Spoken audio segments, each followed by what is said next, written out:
Rocking star Yash ಅವರು, ರಾಧಿಕಾ ಪಂಡಿತ್ ಅವರು, ರಕ್ಷಿತ್ ಶೆಟ್ಟಿ ಅವರು, ರಾಜ್ ಬಿ ಶೆಟ್ಟಿ ಅವರು, ಕಿರಣ್ ರಾಜ್ ಅವರು, ಆಮೇಲೆ ಸಜೆಷನ್ಗೆ ಅಂತ ಶ್ರುತಿ ಮೇಡಮು.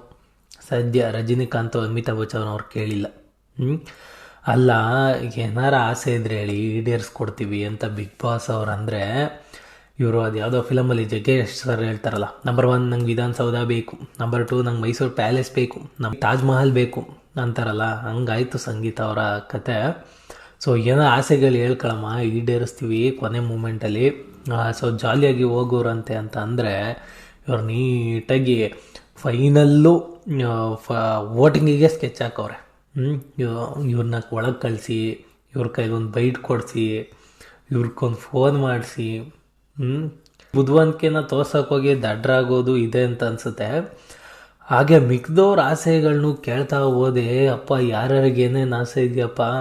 ತುಕಾಲಿ ಅವ್ರಿಗೆ ಆಯ್ತಪ್ಪ ಕ್ಯಾಪ್ಟನ್ ಆಗಿಲ್ಲ, ಕ್ಯಾಪ್ಟನ್ ಆಗಬೇಕು ಆ ಆಸೆ ಓಕೆ.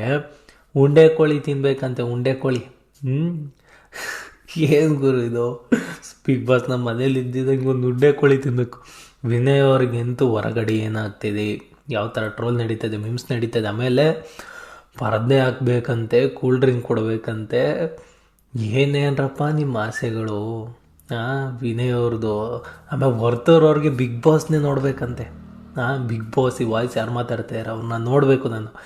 ಬಿಗ್ ಬಾಸ್ ಅತ್ತೆ ಹೇಳೇಬಿಟ್ರು, ಈ ಜನ್ಮದಲ್ಲಿ ಅದು ಸಾಧ್ಯ ಇಲ್ಲ ಕಣಪ್ಪ, ಅದು ಈಡೇರ್ಸೋಕ್ಕೆ ಆಗದಿರೋ ಅಂತ ಒಂದು ಆಸೆ ಬೇರೆದು ಏನಾರ ಇದ್ರೆ ಹೇಳಿ ಅಂತ ಅಂದರು.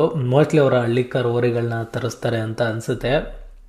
ಹಾಗೆ ಪ್ರತಾಪ್ ಅವರು ಅವರ ಡ್ರೋನು, ಮತ್ತಿನ್ನೊಂದು ಸತಿ ನನ್ನ ಡ್ರೋನು ಅಂತ ಅಂತವ್ರೆ. ಹೊರಗಡೆ ಅದ್ರದ್ದು ಒಂದಷ್ಟು ಟ್ರೋಲ್ಗಳು, ಮಿಮ್ಸ್ಗಳೆಲ್ಲ ಆಗಿದೆ. ಅಲ್ಲ, ನಾವು ಇಷ್ಟು ಸಪೋರ್ಟ್ ಮಾಡ್ತಾಯಿದ್ದೀವಿ, ಇಷ್ಟೆಲ್ಲ ಮಾಡ್ತಾಯಿದ್ವಿ, ಇನ್ನೂ ನನ್ನ ಡ್ರೋನು ಅಂತಿದ್ದಾನಲ್ಲ, ನಿಜನೇ ಒಪ್ಕೊಂತಲ್ವಲ್ಲ ಇವನು ಅಂತ. ಸೊ ಒಳ್ಳೆ ಕತೆ ಗುರು ಡ್ರೋನ್ ಪ್ರತಾಪ್ ಅವ್ರದ್ದು. ಆಮೇಲೆ ಕಾರ್ತಿಕ್ ಅವ್ರದ್ದು ಒಂಥರ ವಿಚಿತ್ರ ಆಸೆಗಳು ಗುರು. ವೀರಮದಕರಿ ಡೈಲಾಗ್ ಹೇಳ್ಬೇಕಂತೆ.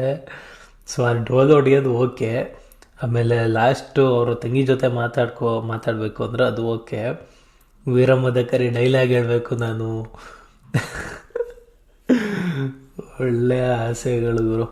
ಸೊ ಆಮೇಲೆ ನೆಕ್ಸ್ಟ್ ಬರೋದಾದರೆ, ತುಕಾಲಿ ಅವರು ಅವರ ಆಸೆ ಹೇಳಿರ್ತಾರೆ ಬಿಗ್ ಬಾಸ್, ನಂಗೆ ಕ್ಯಾಪ್ಟನ್ ಆಗಬೇಕು ಬಿಗ್ ಬಾಸ್. ಮಧ್ಯರಾತ್ರಿ 12 ಗಂಟೆಯಲ್ಲಿ ಹೋಗಿ ಅದ್ರ ಮೇಲೆ ಬಿದ್ದು ಅದ್ಯಾವುದೋ ಜಗ್ಗೇಶ್ ಸರ್ ಒಂದು ಫಿಲಮಲ್ಲಿ ಐಸ್ ಮೇಲೆ ಕೂತ್ಕೊಂಡು ಫೀಲ್ ಮಾಡ್ತಾ ಇರ್ತಾರಲ್ಲ, ಅಯ್ಯೋ ಅಮ್ಮ ಹಿಂಗೆ ಚೆನ್ನಾಗಿದೆ ಅಂತ. ಸೊ ಹಂಗೆ ಫೀಲ್ ಮಾಡ್ಕೊಂಡು ಬರ್ತಾವ್ರೆ ತುಕಾಲಿ ಅವರು. ಏನು ಗುರು, ಆಗ ಆ ಬೆಡ್ ಮೇಲೆ ಇಷ್ಟೊಂದು ಆಸೆ ಹಿಡ್ಕೊಂಡೈತೆ ಅಂತ. ಸೊ ಆಮೇಲೆ ಅದಕ್ಕೆ ಒಂದು ಚಾನ್ಸ್ ಕೂಡ ಕೊಡ್ತಾರೆ ಬಿಗ್ ಬಾಸು. ನಿಮ್ಮ ಮತ್ತು ಪ್ರತಾಪ್ ಅವರು ಇಬ್ಬರು ಒಂದೇ ಆಸೆ ಕೇಳಿದ್ದೀರಾ, ನಿಮ್ಮ ಇಬ್ಬರಲ್ಲಿ ಯಾರು ಬಿಟ್ಕೊಡೋಕೆ ರೆಡಿ ಇದ್ದೀರಾ ಅವ್ರಿಗೆ ಇದು ಮಾಡ್ತೀವಿ ಅಥವಾ ವೋಟಿಂಗ್ ನಡೆಸೋಣ ಅಂತ ಹೇಳ್ಬಿಟ್ಟು ಡಿಬೇಟ್ ಮಾಡಿ ಅಂತ. ಸೊ ಡಿಬೇಟು ಮಾಡ್ತಾರೆ, ವೋಟಿಂಗು ನಡೆಸ್ತಾರೆ, ಇಬ್ಬರಿಗೂ ಈಕ್ವಲ್ ಬಂದ್ಬಿಡುತ್ತೆ. ಸೊ ಅಲ್ಲಿಗೆ ಇಬ್ಬರಿಗೂ ಕೊಡಲ್ಲ. ಅಟ್ಲೀಸ್ಟ್ ಒಂದು 2 ಅವರ್ ಆರತೆಗೆ ಇಬ್ರಿಗೂ ಮಾಡಿಬಿಟ್ಟಿದ್ರೆ ಅತ್ತೆ ಅವ್ರ ಆಸೆ ತೀರ್ಬಿಡೋದು ಬಿಗ್ ಬಾಸ್. ಸುಮ್ಮನೆ ಪಾಪ ಏನಕ್ಕೆ 1-2 ಅವರೋ 5 ಅವರೋ ಬೇಡ ಬಿಡಿ, ಒಂದು ಅರ್ಧ ಗಂಟೆ ಮಾಡಿದ್ರು ಅತ್ತೆ. ಪಾಪ ತುಕಾಲಿ ಅವ್ರು ಕೂತ್ಕೊಂಡು ಅಳ್ತಾಯಿದ್ರು. ಇಷ್ಟು ದಿನ ಇದ್ದು ಬೈಸ್ಕೊಂಡು ಉಗಿಸ್ಕೊಂಡು ಎಲ್ಲ ಮಾಡಿದ್ಕೊಂಡು ಅರ್ಧ ಗಂಟೆ ಕ್ಯಾಪ್ಟನ್ ಮಾಡಿಬಿಟ್ಟಿದ್ರೆ ಅತೆಗೆ ಖುಷಿಯಾಗ್ಬಿಟ್ಟಿರೋರು ಅಂತ ಅನಿಸುತ್ತೆ. End of the day Big Boss ಅವರ ಡಿಸಿಷನ್ನು, ನಾವೇನು ಹೇಳೋಕ್ಕಾಗಲ್ಲ. ಸೊ ಆಮೇಲೆ ನೆಕ್ಸ್ಟ್ ಬರೋದಾದರೆ ಒಂದು ಆರ್ಡರ್ ಸ್ಟೆಪ್ಪು 1ರಿಂದ 6 ಜನ ಇದ್ದೀರಲ್ಲ, ಯಾರು ನಿಮ್ಮಲ್ಲಿ ಯಾರು ಫಸ್ಟ್ ಇದ್ದರೆ ಯಾರು ನಿಮ್ಮ ನೆಕ್ಸ್ಟ್ ಯಾವ ಸ್ಥಾನದಲ್ಲಿ ಇರಬೇಕು ಅಂತ ಹೇಳ್ಬಿಟ್ಟು. ಹಾಗೆ ಎಲ್ಲವರವರಿಗೆ ಯಾರ್ಯಾರು ಫೇವರ್ ಇದ್ದಾರೆ, ಯಾರ್ಯಾರು ಏನು ಅಂದ್ಕೊಂಡಿದ್ರು, ಯಾವ ಥರ ಫೇವರ್ ಮಾಡಿದ್ರು ಅದ್ರ ಪ್ರಕಾರನೇ ಎಲ್ಲ ನಿಲ್ಲಿಸ್ಕೊಂಬಂದರು. ಅದರಲ್ಲಿ ಆಶ್ಚರ್ಯ ಪಡೋಂಥದ್ದೇನಿಲ್ಲ. ಒಂದು ಗೆಸ್ ಮಾಡಿಬಿಡ್ಬೋದು. ಆ್ಯಕ್ಚುಲಿ ಹೇಳ್ಬೇಕಂದ್ರೆ ಈ ಎಲ್ಲರ ಜಗಳದಲ್ಲಿ ಯೂಸ್ ಆಗ್ತಿರೋದು ಸಂತು ಪಂತ್ಗೆ.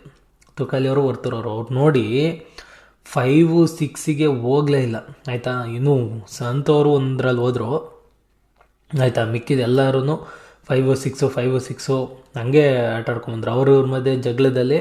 ಸೊ ಇವ್ರಿಗೆ ಸ್ವಲ್ಪ ಅಡ್ವಾಂಟೇಜ್ ಆಗ್ತದೆ ಅಂತಲೇ ಹೇಳ್ಬೋದು ಸಂತು ಪಂತ್ಗೆ.